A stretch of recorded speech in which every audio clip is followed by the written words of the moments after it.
All right, we're back for our next chapter here at Blue Poodle Studio, reviewing the large and exciting Lion King style guide.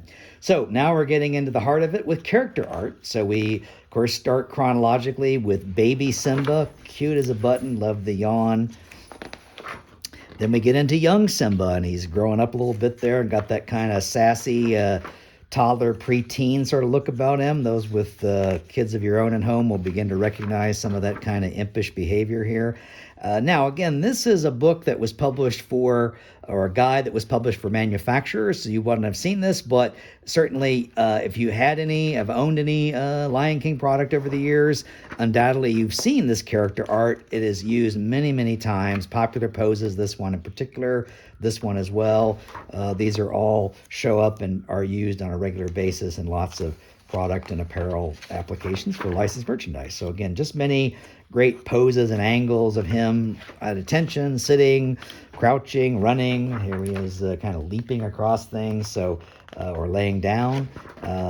Some his more sad or pensive moments, like being sad or surprised, happy, satisfied. Again, lots of great poses, and facial expressions are super important to convey such great emotions tied up here, presented by these characters. So here he is again, resting on a tree branch. Now we come to adult Simba, and of course him standing on the precipice of the cliff of Pride Rock, strong and regal in his pose there. Very, very powerful creature. Here he is in a more of a fighting mode when he tangles with Scar and is reclaiming his leadership over his land and his tribe, if you will.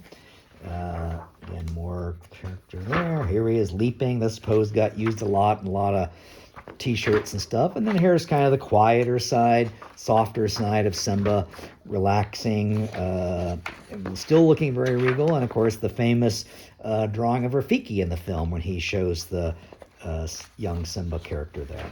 And now we hit Nala, young Nala. And so again, you don't see her as an infant, but you certainly see her as a young kind of preteen, toddler type kid. Beautiful, beautiful eyes. I love her, the shape of her ears. So powerful there. Okay, let's keep going. And then one more pose of Nala. And then we get into Pumbaa the Warthog. Funny character.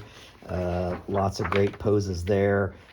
He's one of great satisfaction. He's kind of panicking and doing some crazy action there. So he and Timon are always getting into their kind of wild adventures. He loves to slurp down his bugs here. He's sucking it up like a straw there. And then I love this kind of panic shot of Pumbaa in a sort of a shocking moment, if you will. And then, of course, Timon, Nathan Lane, again, great voice talent there. He's serving as the maitre d' of the bug dinner. This is a pose we saw a lot of. I like this facial expression on Timon. Funny character. Scar, of course, we saw him a few minutes ago in the color treatments in another video. And then here is some great line art, very sinister. He slinks around and is very lithe in his movements. He doesn't have a lot of physical weight, but he has a strong intellectual presence because of his deep bass voice and this kind of snarling attitude towards things. So lots of great poses there. Of course, you see the scar mark on his face from his prior battles. And then we find, again, our favorite, the hyenas. So lots of great poses there. They're kind of crazy, chaotic villain sidekicks, if you will. So you see all the different poses of them. They're not particularly attractive creatures, but funny. Very funny. Ed, sort of the psycho character of the trio of the three hyenas. So we see lots of fun imagery of him. I like these big facial expressions, just crazy, fun stuff. Well done line drawings. And then here's the Zazu, the Mufasa's assistant and kind of chief of staff. Keeps things in line and has lots of kind of this funny British sense of humor there. Rafiki, the shaman of the tribe, with lots of good wisdom and guidance for both Mufasa and later for Simba. And so, again, many of these poses may recognize from the film. He's a very funny character as well, got a sense of humor, that kind of zen laughter. And then finally we close out with some of miscellaneous animals, zebras, giraffes. And then we get into situational art. So this is where we begin to probe how the characters are combined together in interaction. So we see Mufasa and Simba together here. This is a very classic pose with Simba up on Mufasa's shoulder, kind of looking over him. This is very heavily used in a lot of products. I love this as a father. I love this scene of Mufasa and Simba kind of rolling around and having some cuddle time. This also was a very popular pose that was used a great deal in many products and services. Then we get mom, dad, and Simba together. So Sarabi, who is, of course, Simba's mother. And here we see him, baby Simba, hanging out with his mom. And who doesn't love the cats cleaning one another and taking care of their little ones there? So lots of fun, very tender moments there.